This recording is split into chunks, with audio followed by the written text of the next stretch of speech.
Namaskaram. How you doing, lovely people? Alexander here, and today I want to give you one trick you can use to create interesting conversation, spark interesting dialogues, and have people be attracted to you. And when I say attracted, I don't necessarily mean in the romantic way, although it can also include that. But no, like be attracted to you as a person, be like, that person is interesting. Let me find out more about him. And when I say trick, I don't necessarily mean it's like a magic trick or it's actually, not even a trick. But it might seem, to you, it might seem a trick because it's so simple yet so powerful. And it will be very powerful at transforming um, your own sticking points, the moments where you're stuck, your own little limitations, little obstacles you have on your journey to being confident, to being expressive, to being great socially. And this really simple way. It's creating interesting scenarios for people to join in a debate for a debate.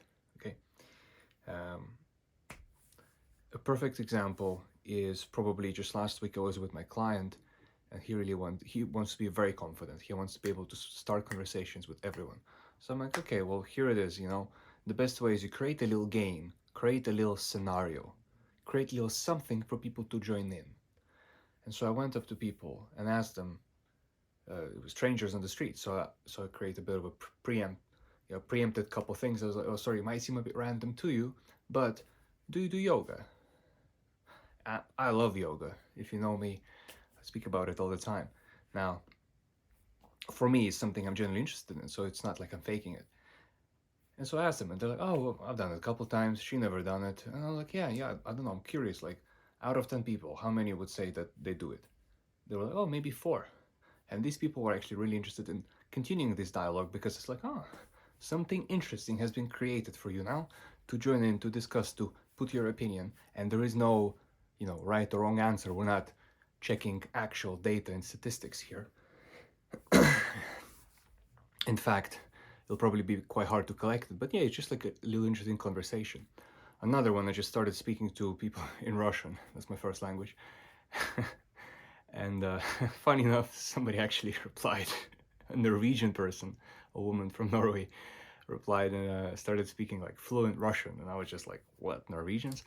Would never expect them. But yeah, and that's just one of the ways. And that's, you can ask, political questions. Hey, who would win a fist fight? Trump or Biden?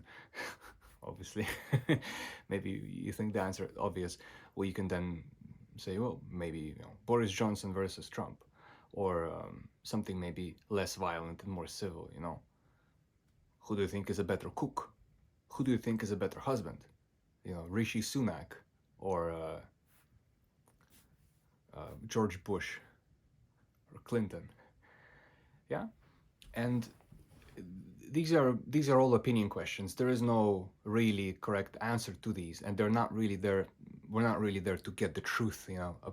It's not really to find out the objective truth. It's just to spark a dialogue, just to give people a scenario to join in, because anyone can come in on that scenario, on that conversation, and chip in their opinion. Oh, I think it's this. Oh, I know somebody who went on it for a dinner with him and it was terrible, or it was amazing, this, that. They can chip in their little opinions, some stories, and you can find out things about people quite fast that are quite interesting to then continue conversation, to continue dialogue, to keep finding out more about that person or these people.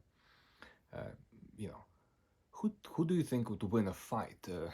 I keep bringing up fights. uh, Steve Carell or Ricky Gervais?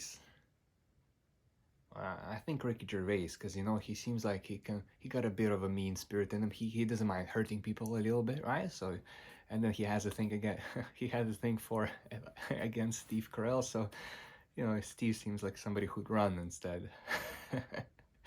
Right? That's an opinion, right? You can then say, well, no, actually, I think this and that, and Steve Carell studied karate if he did.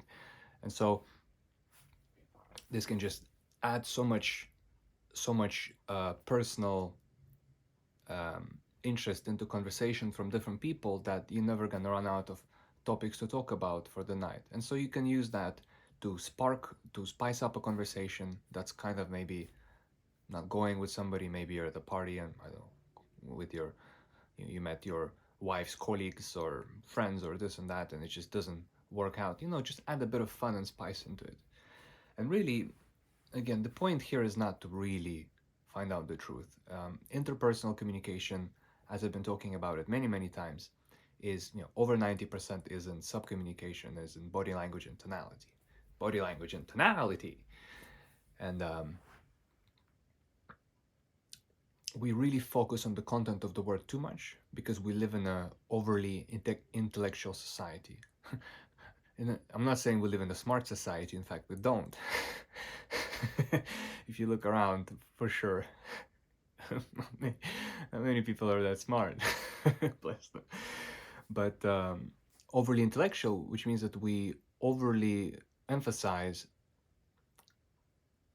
we emphasize intelligence too much, the importance of intelligence, and we don't emphasize importance of intuition, importance of gut, importance of heart, being connected to your emotions, not being a crybaby because you're upset, but being connected to your emotions, and that means connected to other person's emotions, because this is how really communication happens.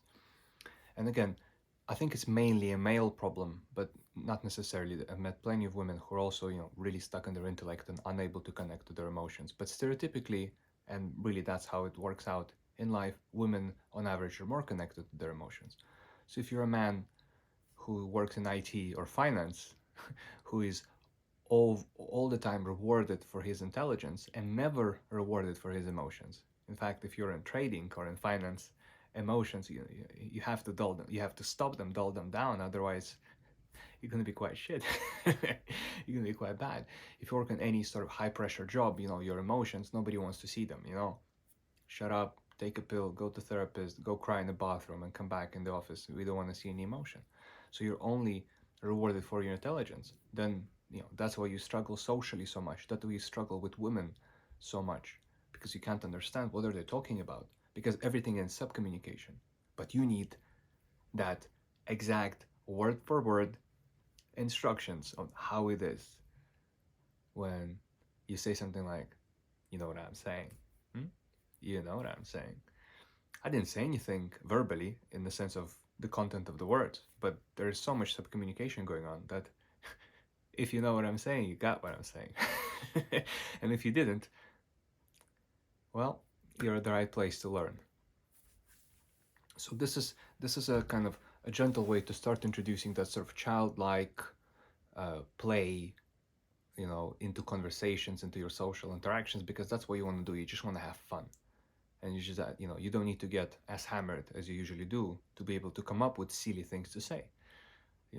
This is an exercise. You can start, write down 5 things, 10 things. If you really want to take it seriously, do 30 or 50. Write down by pen ideally, so it's connected to your body, but feel free to use your phone as well. It's not necessarily terrible. It still works. Start off with anything.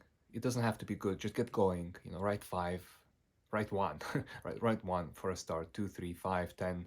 Once you got 10, 15, then you kind of got the feel of it, and then you can come up with something maybe that's interesting, and you can remember and use them at your next social event, or just practice and write 100 or 200, and you'll be just good with coming up with these kind of things on the spot. You're in a restaurant and you're eating pizza and someone else is eating pasta, and you'll be like, what do you think came first, pizza or pasta? Oh, I don't know. It sounds like it's easier to make pizza. It's almost like a sandwich, just bigger. Right? Pasta requires so much delicacy. Yeah. Starts off some conversation. Somebody can chime in how they learned pottery, and actually it's the same process to make pasta as to make pots. I don't know, I just made that up. Could be true. But this is just about adding emotion. You can even be a little bit cheeky, and add your sense of humor to that. But this is a way, this is a gentle and a nice way to start. And if you get good at it, you can actually use that to start conversations with anyone, really. You just have to really own it, and that takes time and practice. and practice, and that confidence builds over time. So it's just about, and I talk about it a lot on my channel. It's just about getting started, getting the motion going. So try this in your own time. Okay, if you just want to try a bit, do 5 to 10. If you're a bit more committed, do 20 to 30. If you're really committed, do 50. And if you want the breakthrough, do between 100 and 200.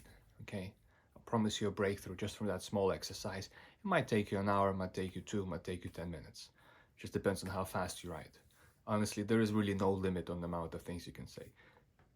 It is just what is within your range of knowledge and the things you consume daily. That should help you. So thank you very much for watching. Namaskaram. Subscribe, like, comment, share, tell a friend, and I'll see you in the next one. Take care.